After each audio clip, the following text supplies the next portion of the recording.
Hello and welcome back to the DIY Homebuyer podcast. My name is Nick, your host. This is a show that is all about empowering you as a homebuyer to represent yourself, which will save you tens of thousands of dollars by not having to hire a costly buyer's agent.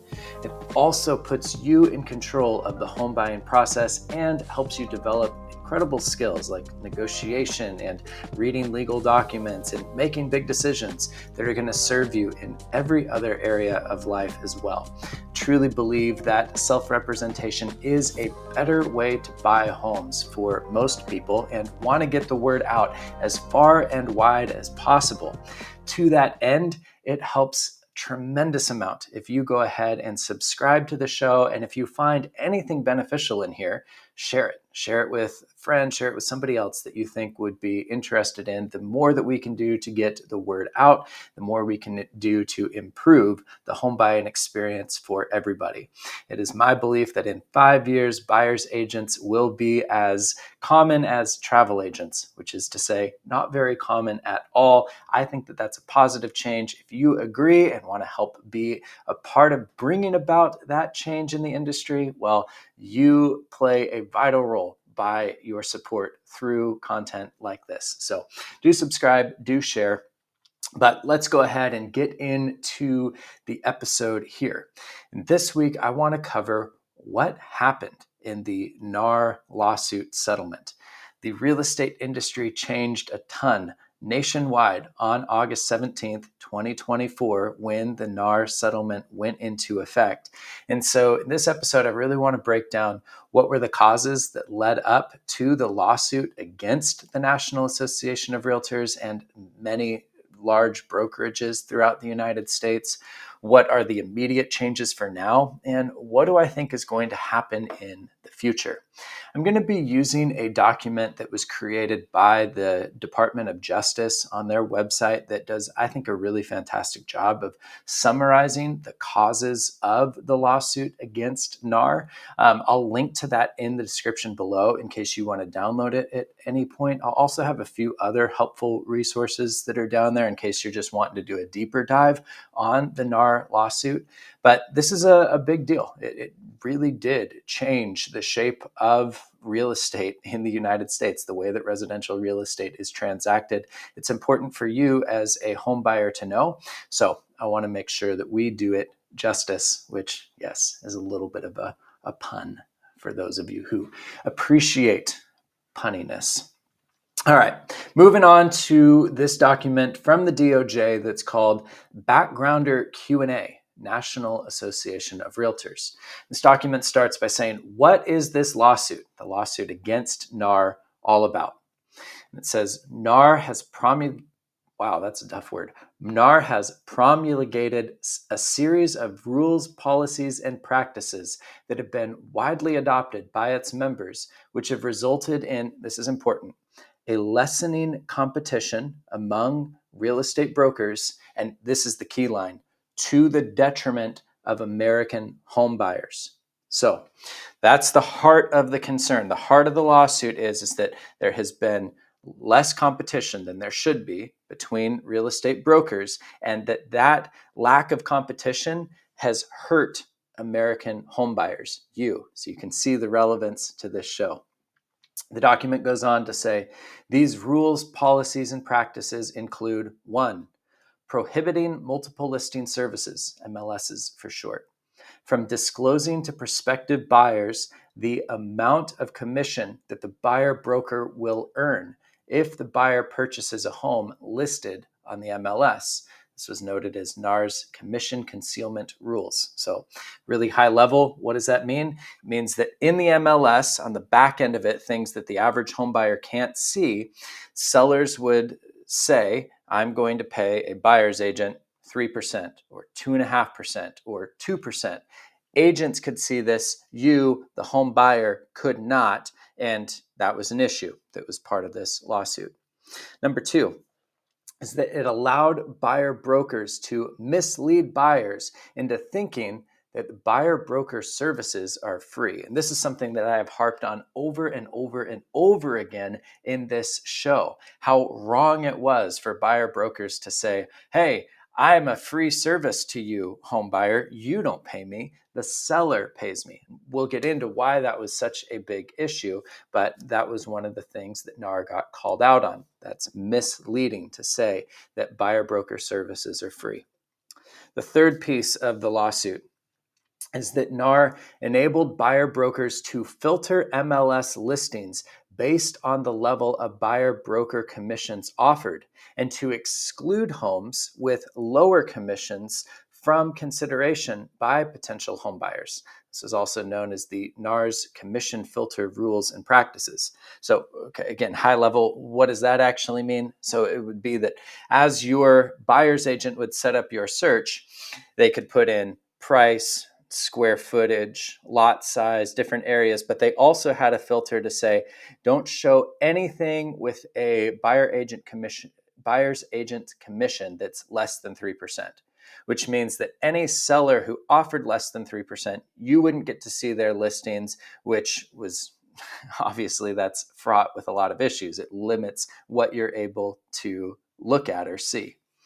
And then the fourth issue, a little bit less relevant to home buyers. This is more of an industry kind of practice that was messed up, but it's just saying that NAR limited access to lockboxes that provide licensed brokers physical access to a home that is for sale to only those real estate brokers who are members of a NAR affiliated MLS. This was part of NAR's lockbox policy. Basically, it was saying that, hey, you'd have to pay your subscription dues annually to the National Association of Realtors. You'd have to be a realtor, not just a real estate agent, but a realtor, part of their association, in order to get access to the NAR lockboxes, which would get you access into a home. So functionally, it made it so that you had to be part of NAR as a real estate broker. Otherwise, you would have less access to homes and put you at a competitive disadvantage. All right. The document goes on here and it says, all right, what is the National Association of Realtors, NAR? NAR is a trade association organized under the laws of Illinois with its principal place of business in Chicago. It is the leading national trade association of real estate brokers and agents. Among its members are licensed residential real estate brokers, including brokers who provide real estate brokerage services to home sellers, home buyers, or both. Among other activities, NAR establishes and enforces rules, policies, and practices that are adopted by NAR's 1,400 plus local associations, also called member boards. So NAR is the big national one, but underneath NAR, there are 1,400 affiliated local associations that would be by county or by different areas.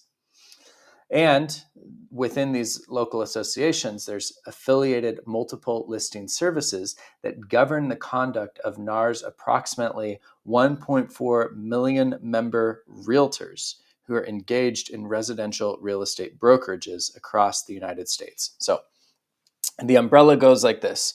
The National Association of Realtors sets all of the rules that everybody under the umbrella, that's 1.4 million realtors, those rules, all 1.4 million realtors have to adhere to. And underneath that, there's 1,400 local associations, local realtor associations that run their own multiple listing services. But NAR governs the rules for those multiple listing services. And so that's why the lawsuit's coming after NAR, because they are the ones that set all the rules that everybody else locally and all the realtors have to abide by. So what is a multiple listing service? Well, the DOJ defines the MLS as a joint venture among competing brokerages to facilitate the publishing and sharing of information about homes for sale in a geographic area. The membership of an MLS is generally comprised of nearly all residential real estate brokers and their affiliated agents in an MLS's service area. In each area an MLS serves, the MLS will include or list the vast majority of homes that are for sale through a residential real estate broker in that area. In most areas, the local MLS provides the most up-to-date, accurate, and comprehensive compilation of the area's home listings. So that's the idea of having your home listed means that a real estate agent has put the home on the MLS, that multiple listing service. And of course, then the MLS gets syndicated typically to sites like Zillow and Redfin and Realtor.com, so that as the consumer, you're able to see that. But where does all that data come from? It comes from local MLSs by and large.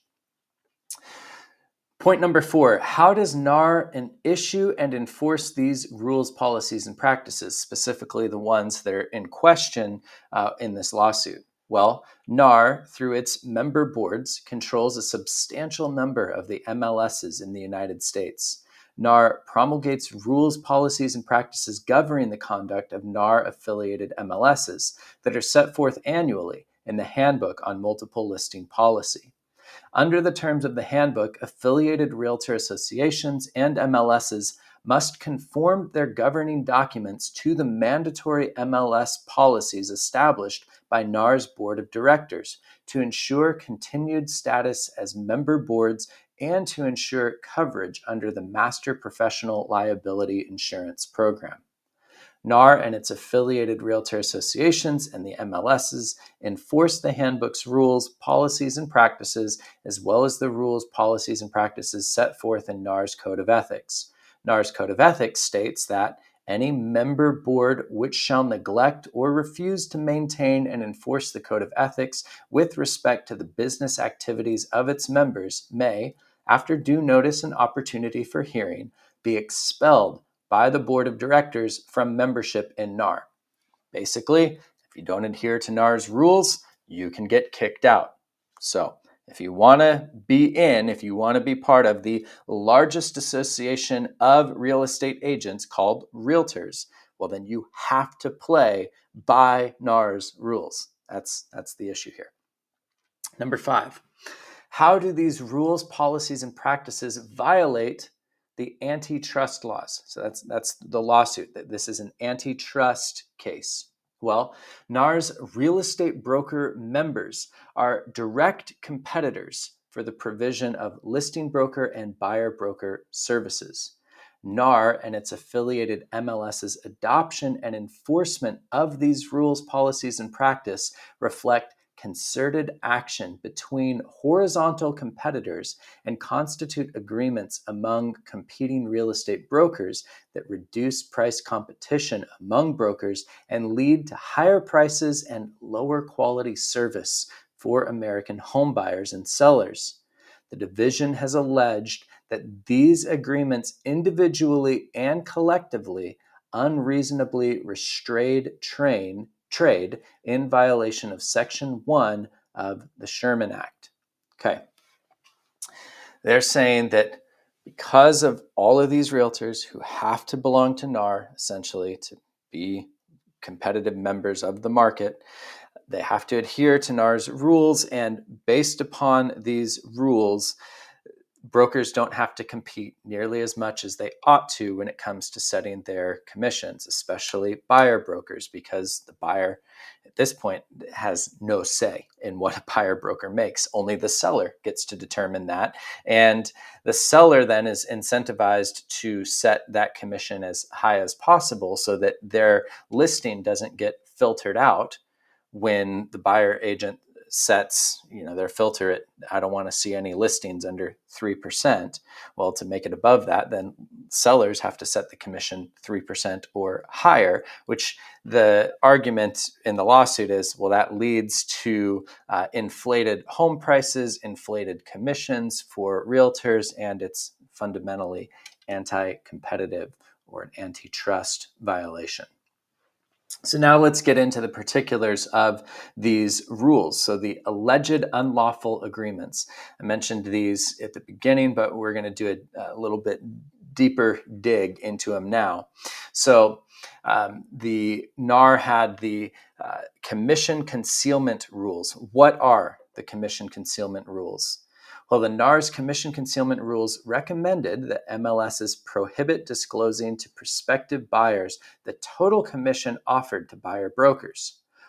All or nearly all of NAR affiliated MLSs have adopted a prohibition on disclosing commissions offered to buyer brokers. This means that while buyer brokers can see the commission that is being offered to them if their home buyer purchases a specific property, a commission that will ultimately be paid through the home purchase price that the home buyer represented by the buyer broker pays, MLSs conceal this fee from home buyers. So as I mentioned before, if the seller is offering 3% or 2.5% to a buyer's agent, you as the home buyer would never know, because NAR's rule is that would be concealed from you. And the question is, why? Why would NAR want for you, the home buyer, not to know what the buyer's agent is getting paid? That seems messed up. Moving along to this next point, what is the alleged anti-competitive effect of the commission concealment rules? Well, NAR's commission concealment rules relieve buyer brokers from the necessity of competing against each other by offering rebates or offering to accept lower commissions. These rules also make home buyers both less likely and less able to negotiate a discount or a rebate off the offered commission.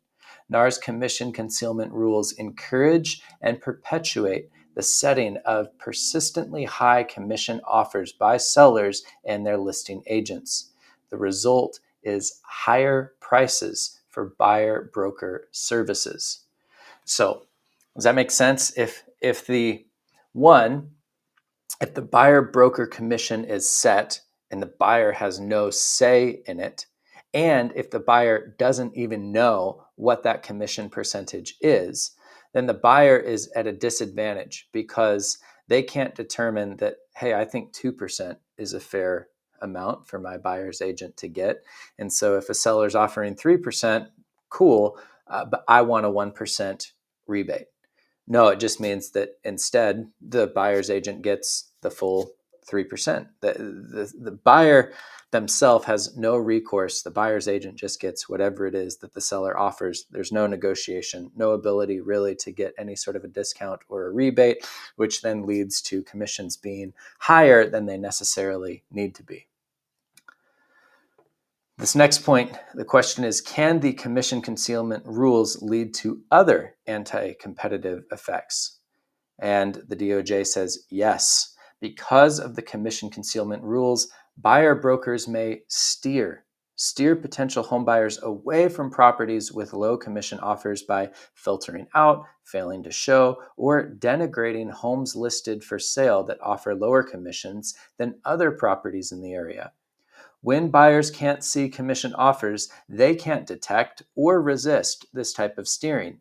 Steering not only results in higher prices for buyer broker services, it also reduces the quality of services that are rendered to the potential home buyer, making it less likely that the buyer will ultimately be matched with the optimal home choice. Fear of having buyers steered away from a property is a strong deterrent to sellers who would otherwise offer lower buyer broker commissions, which further contributes to higher prices for buyer broker services. So let's break that down a bit further. Let's just say that there are 10 homes that fit the criteria, the search criteria for you in your area. But 5 of those homes have an offer of a 3% buyer broker commission, and the other 5 homes only have an offer of a 2% buyer broker commission. Well, your buyer's agent then is incentivized to show you the 5 homes that have the higher commission, which creates an issue, right? It's a conflict of interest kind of thing, because their job really is to get you the best possible home for you with the best possible deal. But when they're thinking about their paycheck, of course, any home that has a higher commission rate for them is better for them personally. So it creates this incentive for them to push you towards the homes with the higher commission, regardless of whether or not it's the best home for you. That puts you as a home buyer at a significant disadvantage, especially if you don't know. You don't know necessarily, one, if they're filtering out homes that have a lower commission offer, and two, you don't really know what those commission offers are, so you can't tell where your agent is coming from or if there's any sort of bias based upon their compensation. It also means that for sellers, they're at a competitive disadvantage if they set a lower buyer broker compensation so that they could have their listings filtered out, which puts pressure on them to keep up with like this standard. Even though brokers, agents will say all commissions are negotiable and have always been negotiable, it's not really that way if there's kind of a set standard of 3% that all sellers seem to be, or most sellers seem to be offering to buyer's agents. Well, and if you offer your buyer's agent less than that, then your home's going to get shown less often. So in summary there, it made it so that if home sellers wanted to compete fairly in the market, they would have to set their offer of buyer agent compensation higher than they may want to or feel is right. And that's a big part of this lawsuit, is that they're saying, hey, both buyers and sellers are disadvantaged with this setup. So moving on to the next rule. NAR's free service rule. What is the free service rule? NAR's free services rule allows buyer brokers to mislead buyers into thinking that the buyer's broker services are free and hiding the fact that buyers have a stake in what their buyer brokers are being paid. So, why is the free service rule allegedly anti-competitive? Well, buyer broker fees, though nominally paid by the home sellers, are ultimately paid out of the funds from the purchase price of the home. If buyers are told that the buyer broker services are free, then buyers are less likely to think to negotiate a lower buyer broker commission or to view buyer broker rebate offers as attractive. In these ways, NAR's free service rule likely leads to higher prices for services provided by buyer brokers.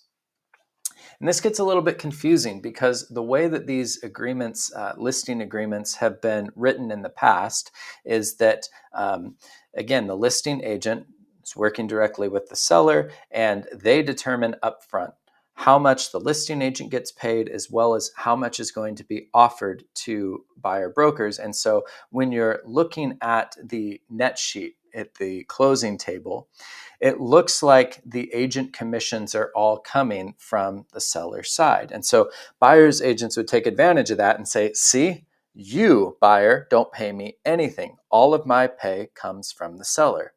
But an interesting question is raised of like, well, who's actually bringing the money? The only person bringing the money to the transaction is the buyer. So whatever that fee is that the buyer's agent is getting paid is actually baked in to the purchase price of the house somehow.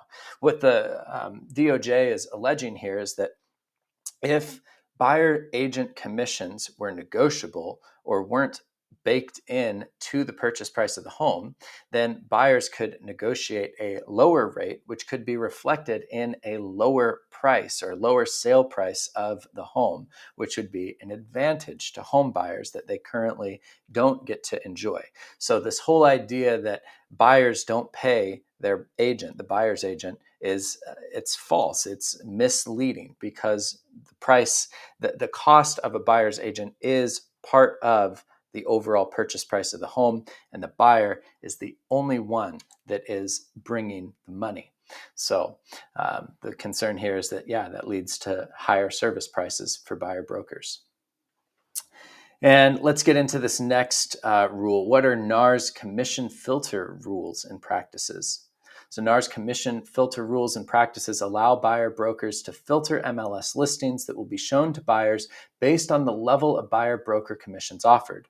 Once this filtering is performed, some LSs further permit buyer brokers to affirmatively choose not to show certain homes to potential home buyers if the buyer broker will make less money because of lower commissions. Homes may be filtered out in this manner even if they otherwise meet the buyer's home search criteria. For example, buyer brokers or agents may use an MLS's software to filter out any listing where buyer broker will receive less than 2.5 commission on the home sale.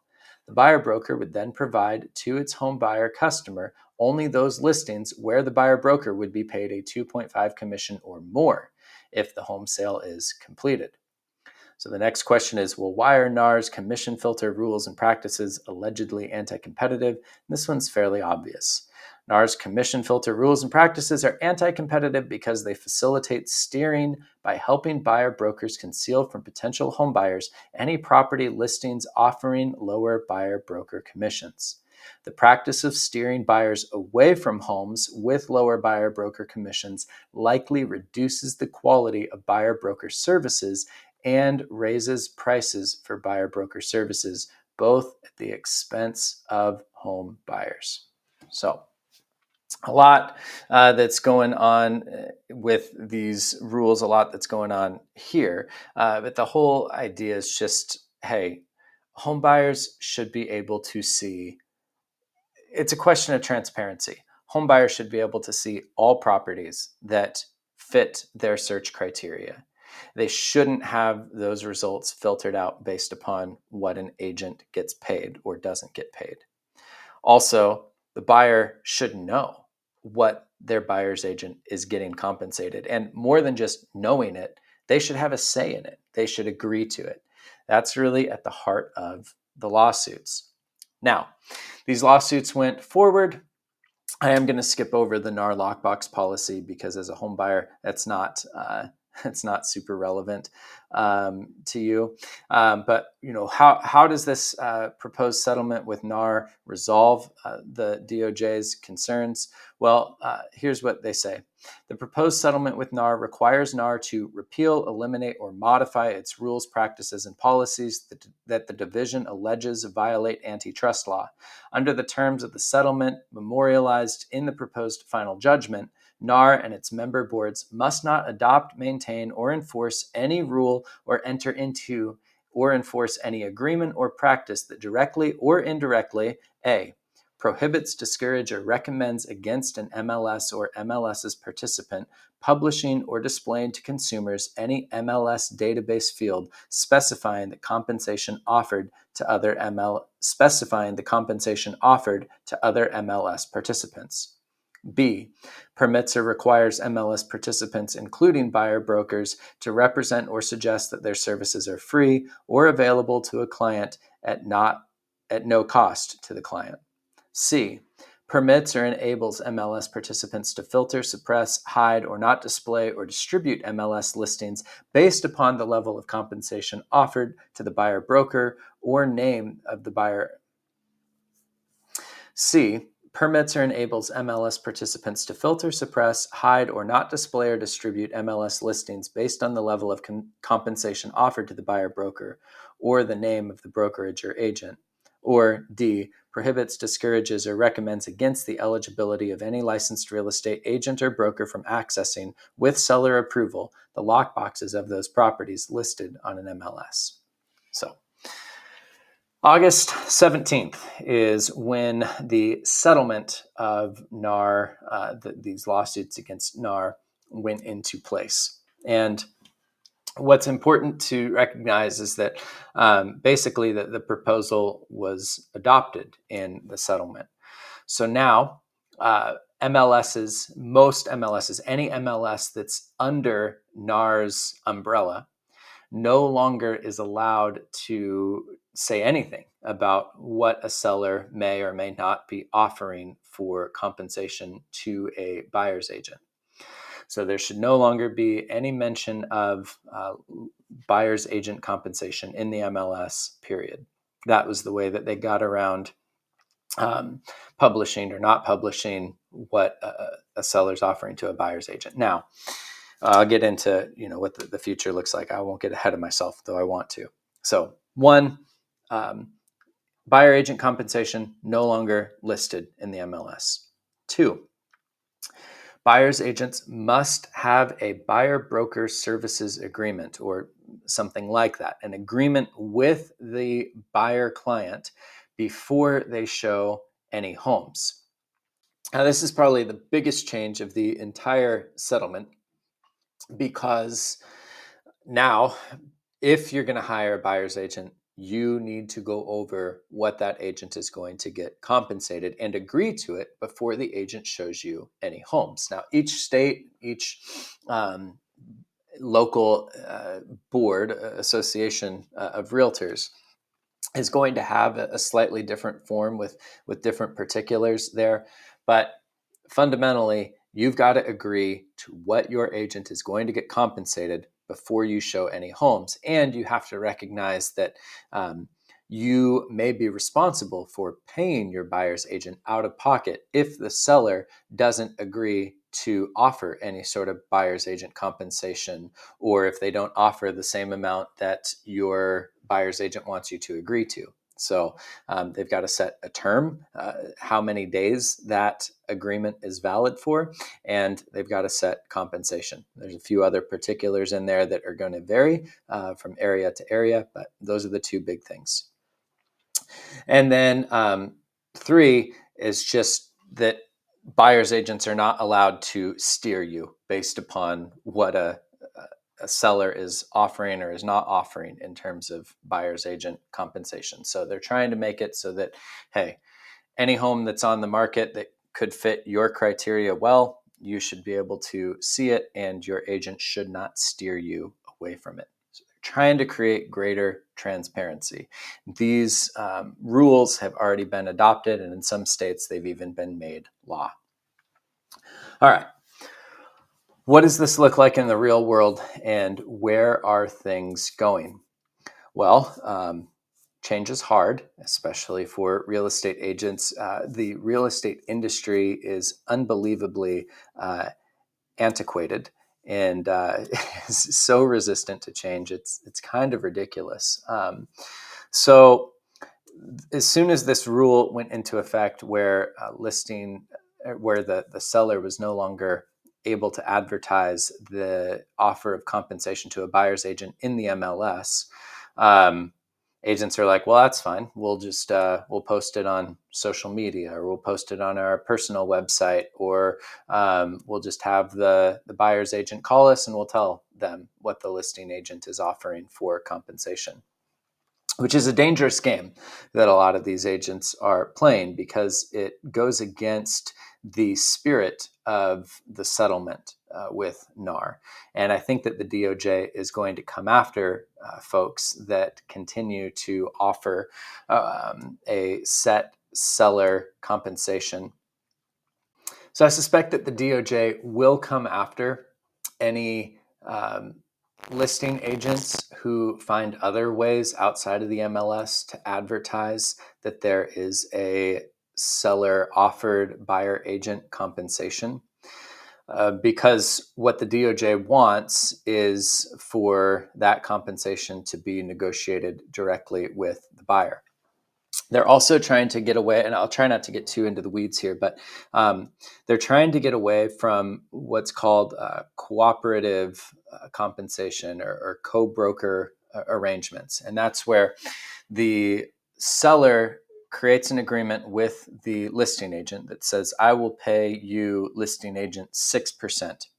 And the listing agent says, that's great. I will take your 6%, but if there is a buyer's agent, of my 6%, I will give 3%, half, to the cooperating buyer's agent and their brokerage. So seller, it's not actually you that's paying the buyer's agent. You're just paying me, but then I'm paying the buyer's agent out of my commission. And the DOJ hates this arrangement because, again, it violates the spirit of this settlement, where buyers should be able to negotiate the commission that their agent receives directly. And it also disadvantages, this is especially important for you as a DIY home buyer, it disadvantages you, because then if you're coming in without a buyer's agent, instead of you directly benefiting from that 3% that would otherwise be going to a buyer's agent, the listing agent just gets to keep all 6%. And that doesn't seem right to either you or to the seller. There should be a financial advantage to you as a DIY home buyer. So these co-broker relationships, I think, are going to go away very quickly, that there will be more lawsuits that come out as a result of this. Instead, what sellers should do is they should just negotiate what their listing agent is going to get paid for doing their job of marketing and selling the home. It could be anywhere, whatever they determine is fair. I kind of see anywhere between 1% and 3% being sort of the standard. Again, that can vary a little bit area to area, but the days of 6 to 7% commissions, I think, are done. Now, there are agents that are trying to take advantage of this, and instead their listing agents are saying, hey, we're not even going to worry about the buyer agent commission. Instead, you're just going to pay me 4%, which sounds like a discount compared to the old 6%, but actually that listing agent is now making 1% more than they were when most every transaction was a co-broker arrangement. Because they're not having to split that 4% with a cooperating broker anymore.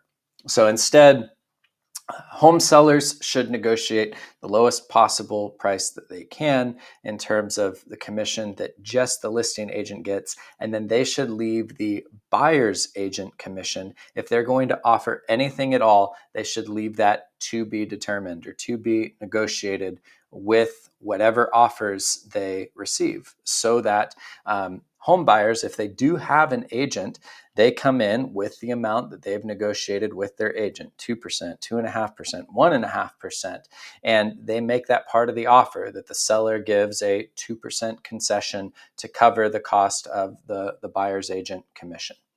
That would be a much more fair way than just for the seller to say upfront, I'm going to give a 3% commission. That's where everybody loses out, the seller and the buyer, because seller, why are you negotiating against yourself up front when a buyer could be coming in asking for a lower concession? And buyer, why are you either leaving money on the table or risking your agent getting paid more, whatever it is? Like, it just, the cooperative deal or setting a percentage up front as a seller, it just creates issues. Don't do that. Now, of course, this is the DIY Homebuyer podcast, so I don't think that you need to or should hire a buyer's agent to purchase a home. And I think that these new rules seriously benefit you, because now that every buyer is having to have this conversation with their agent, they're having to really think through, okay, on a $700,000 home, is 3% to a buyer's agent make sense? Does the buyer's agent add $21,000 of value to the deal? I don't know. What about 2%? Does the buyer's agent add $14,000 of value? What about 1%? Do they add $7,000 of value?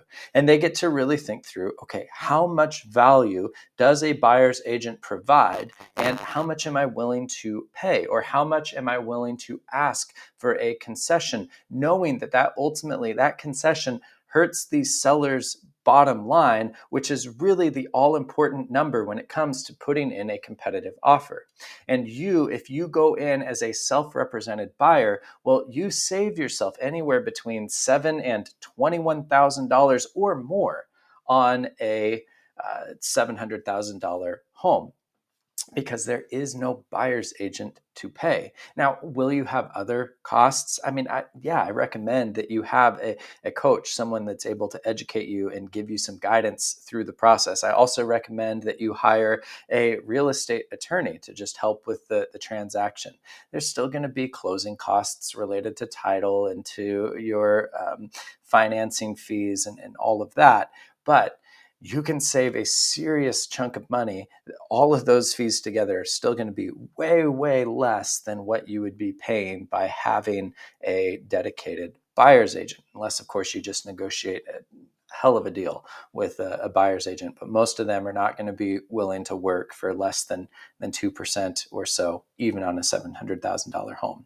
They're just not used to it. Most of them are not willing to give that much up. Most of them are also just banking on the fact that, home buyers are uneducated, don't realize that they could represent themselves. And there's a lot of scare tactics that I see among realtors that just try to make home buying sound like the most terrifying, most complicated, complex, difficult thing known to man. And here's the secret. It's not. It's not. Yeah, it's a lot of money. And yeah, a purchase and sale agreement is a legal contract. But this is also like real estate is one of the oldest things in the world that people have transacted or traded for. I mean, we've been doing real estate transactions since the dawn of time.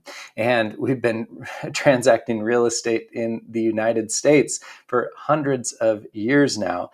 People have been able to figure it out. And especially these days, like things are highly standardized and you have more resources available to you than ever before. I just don't understand why you would be paying a buyer's agent $21,000 to help you do something that you are able to do on yourself, unless they've tricked you into just thinking that, hey, this is way too hard and complex for you to handle. Most people that I have met are competent enough if they just spend a little bit of time getting educated and are willing to pay for a little bit of help, especially with like a real estate attorney or a coach to walk you through some of the particulars of the process. And these new rules are going to make it so that you as a DIY home buyer can really take advantage of the fact that by not having a buyer's agent, your offers become perhaps 3% more competitive than any of the other offers coming in where people do have a buyer's agent. So you do save money. These new rules are going to be a major benefit for you. These things are not going anywhere. If anything, like I've suggested, the DOJ is going to continue to be involved. They're going to continue to keep a really close eye on these things. The co-broker cooperative agreements are going to be busted up even further than they already have. And if you're listening to this, and especially if you're at this point in the podcast, I mean, you are so far ahead of most people. Now, as I've talked about in some of the other episodes, because we're so new to all of this and because self-representation has not been as common as I think it should be and will become, there are some biases against self-representing buyers. There's probably going to be some headwinds that you're going to face. Listen to one of the previous episodes, any of the previous episodes at this point, that will help you to navigate those things.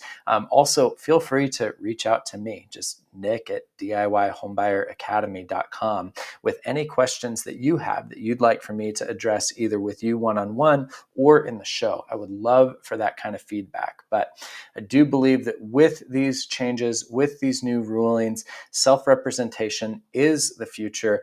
I can't wait for that change to come. I do think that it's going to have a positive effect on home prices. I do think it's also going to be a positive thing for consumers like you, where you get to flex your competencies, you get to grow more as a human, greater control, save money, all the good things. So if you're excited about that future, as I said in the beginning of the show, please do subscribe, share, like, comment, all of the things that just help with engagement so that we can get the word out and help more and more people be educated on what these changes are and the advantages to being a self-represented buyer. It's a message of empowerment, of just saying, hey, you can do it. You can save money. You can take control. You can be in charge, and it's worth doing. So appreciate you coming along. Do check out some of the resources that are linked below. And as I failed to mention it in the beginning, but if you're still here, I have a guide. It's 5 strategies to save you $5,000 or more on your next home. That's yours completely free. Do be sure to download that. And that's as a thank you for coming along with me. But that's all I got for today. We'll see you again next week. Thanks, y'all.